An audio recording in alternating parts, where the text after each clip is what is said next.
जय श्री राम।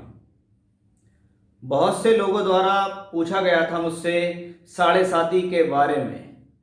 और साढ़े साती से जुड़े हुए कॉन्सेप्ट वास्तव में ऐसे हैं जो बहुत लोगों के समझ से बाहर हैं।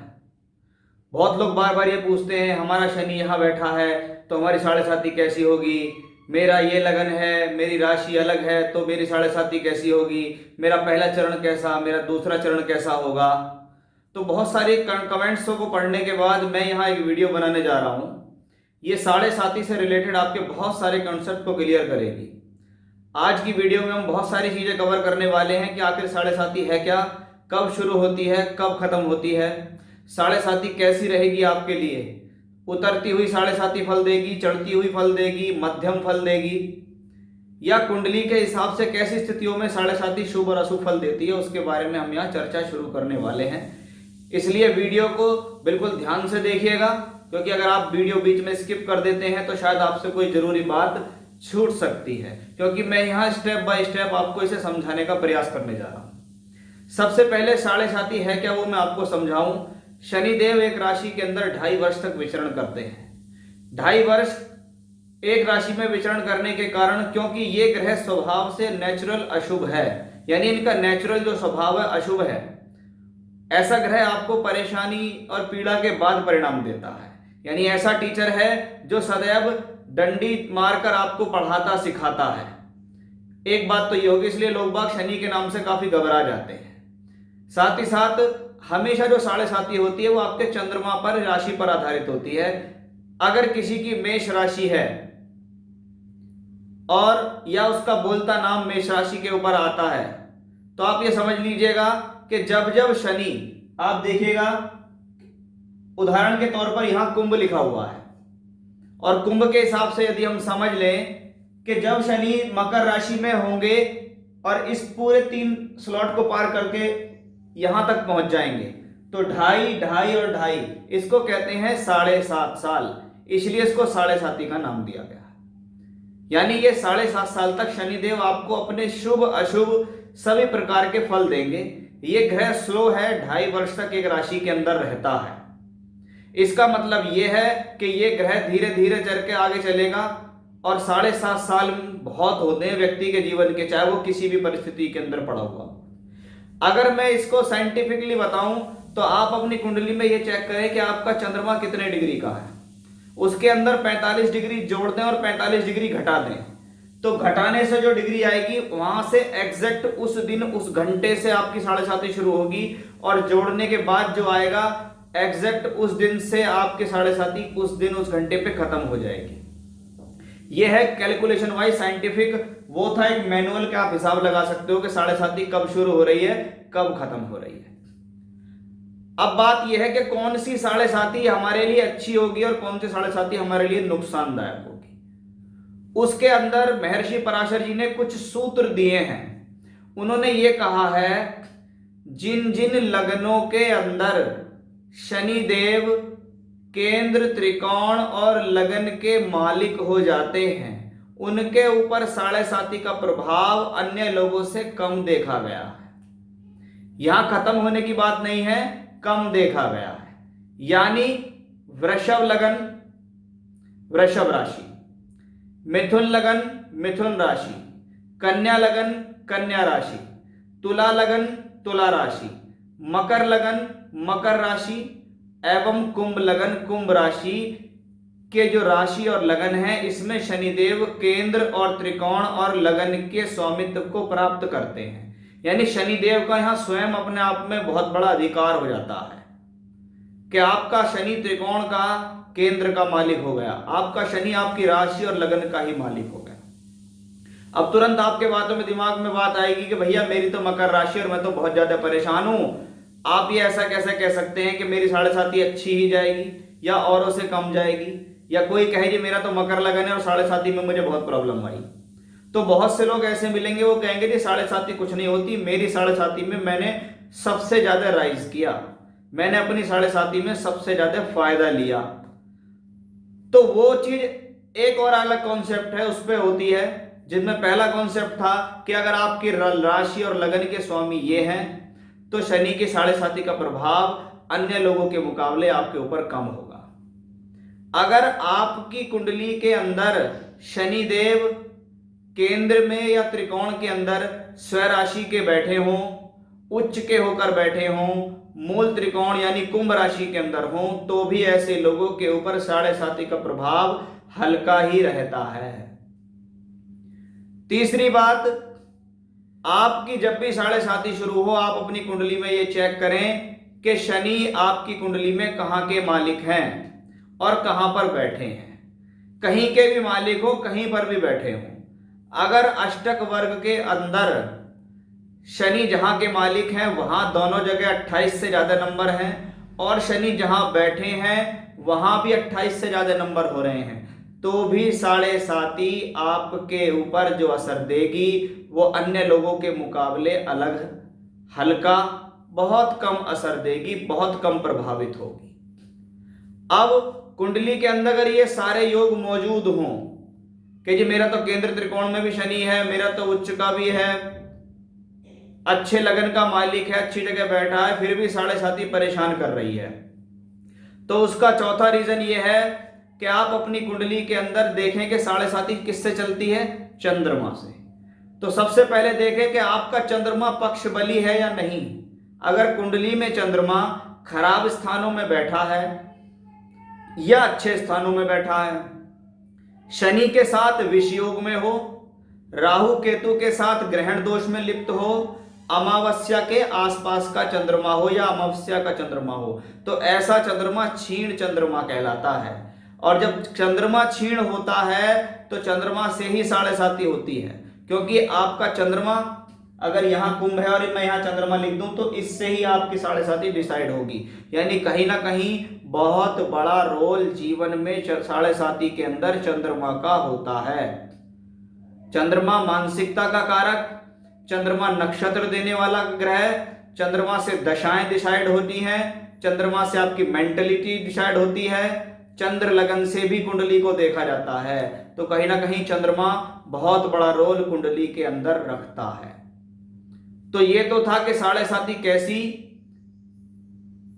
किन लग्नों के लिए कैसी है। अब मैं बात करता हूं चढ़ती और उतरती हुई 7.5 के बारे में। तो ये नियम सबसे पहले चेक करना। अगर आपके ये सारे नियम बहुत परफेक्ट हैं तो समझ लीजिएगा आपके लिए कुछ बेहतर अच्छी स्थितियां हैं, और अगर इसमें से कुछ भी प्रॉब्लम है तो आप उसको मानिएगा कि मुझे ज्यादा अच्छा फल नहीं मिलने वाला। अब मैं आपको एग्जांपल देता हूं। आज के समय में शनिदेव मकर राशि के अंदर चल रहे हैं, यानी कुंभ राशि वालों के लिए 7.5 का पहला चरण चल रहा है।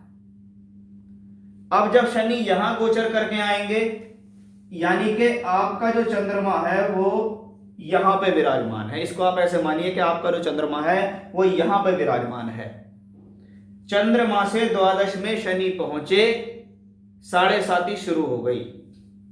अब आपकी कुंडली में अगर ये चंद्रमा राहु केतु एक्सेस में है, पाप प्रभाव में है, अमावस्या का है, तो समझ लीजिएगा आपको 7.5 के दौरान प्रॉब्लम होनी शुरू हो जाएगी। क्यों? आपका मन घबराना शुरू हो जाएगा। आपकी राशि से द्वादश में अशुभ ग्रह आ गया शनि, मेंटली टेंशन होने शुरू हो जाएंगी, मानसिक तनाव आपको मिलना शुरू हो जाएगा, मन के अंदर घबराहट होगी, हेल्थ इश्यूज आपको आएंगे। अगर आपका चंद्रमा बली है तो आपको कुछ नहीं मिलेगा। क्यों? क्योंकि आपकी 7.5 का जो पहला चरण शुरू होना है वहां शनि स्वयं राशि के अपनी ही राशि के अंदर आ गए हैं। तो यानी चढ़ती हुई 7.5 आपके लिए लाभप्रद होगी, इसमें कोई संदेह नहीं है, बनिस्पत आपका चंद्रमा स्ट्रांग होना चाहिए। ये बात आप देख लीजिएगा, आपका चंद्रमा स्ट्रांग होना चाहिए, आपकी कुंडली में शनि जहां भी बैठा हो वो मजबूत होना चाहिए, शनि त्रिकोण केंद्र त्रिकोण के मालिक हो जाएं, पाप प्रभाव में ना पड़े। क्योंकि इतना आसान नहीं है लोगों को 7.5 के बारे में जानना, लेकिन अगर थोड़ा सा भी दिमाग बुद्धि लगाओगे तो आप उस चीज को समझ पाओगे। तो यहां शनि बहुत बेहतर हो गए। अब शनि का मूवमेंट मान लो कुंभ राशि के अंदर आ जाता है। कुंभ राशि इनकी स्वयं अपनी की राशि है, चंद्रमा आपका बिल्कुल बली है, पक्ष बली भी है, राहु केतु से भी मुक्त है, अशुभ प्रभाव नहीं है, यानी आपका मन खुश है। और जिसका मन खुश हो उसके घर में उसके स्वामी आ जाएं तो समझ लीजिए आपको और प्रसन्नता हो जाएगी, यानी आप और मजबूत हो जाएंगे। यार मकान का मालिक भी मजबूत, जो उसके अंदर बैठा वो भी मजबूत, यानी आपके लिए साढ़े साती का जो मध्यम चरण होगा, दूसरा चरण, वो भी आपके लिए बहुत शानदार जाएगा, इसमें कोई संदेह नहीं। उसके बाद जब शनिदेव यहां चलेंगे तो यह है बृहस्पति की राशि। बृहस्पति कौन है?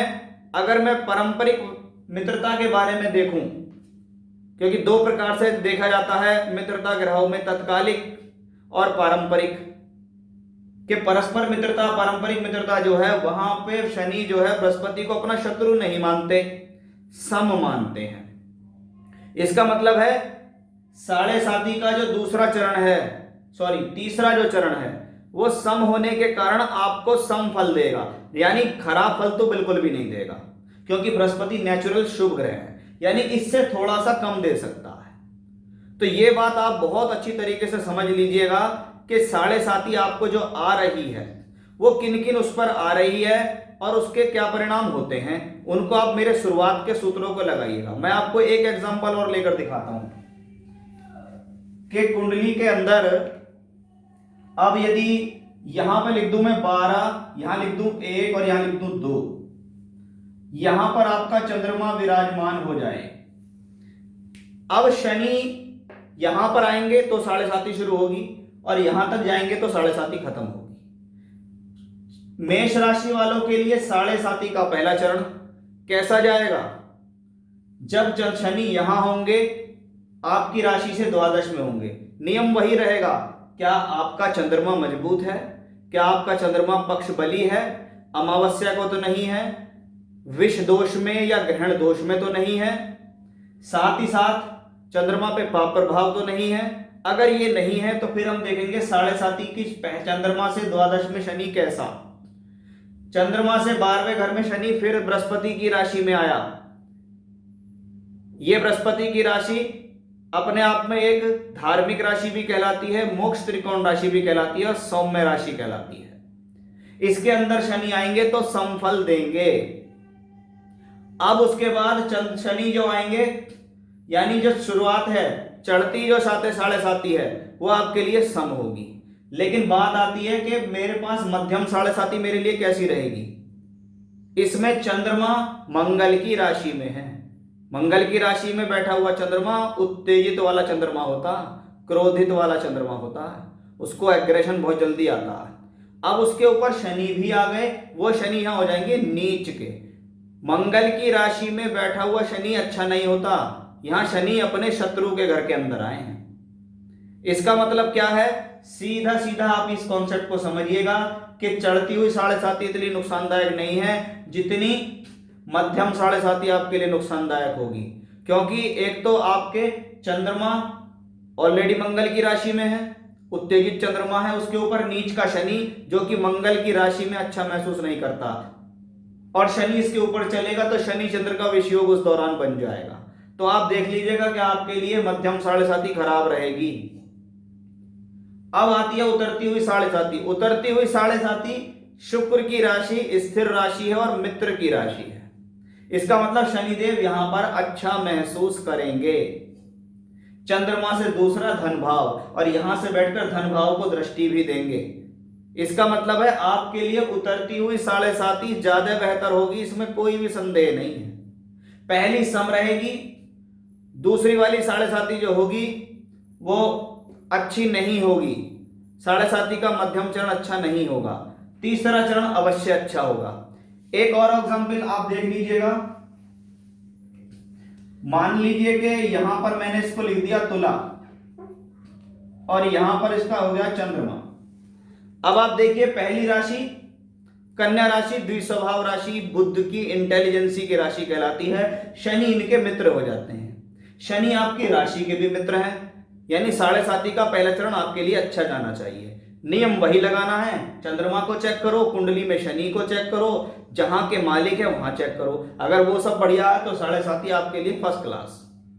फिर आया साढ़े साती का दूसरा चरण, शनि आएंगे यहां उच्च के हो जाएंगे, मित्र के घर में आ गए, उच्च के हो गए, चंद्रमा बली है, बहुत बढ़िया। लेकिन उतरती हुई साढ़े साती फिर प्रॉब्लम देगी, क्योंकि ये मंगल की राशि में है और मंगल इनके शत्रु हैं। भले ही यहां धन भाव से बैठकर धन को संबंध बनाएंगे, लेकिन आपके एग्रेशन को बढ़ा देंगे, आप कंट्रोल से बाहर हो जाएंगे। तो वो सारी चीज आपको यहां देखनी होंगी कि साढ़े साती एक छोटा विषय है ही नहीं।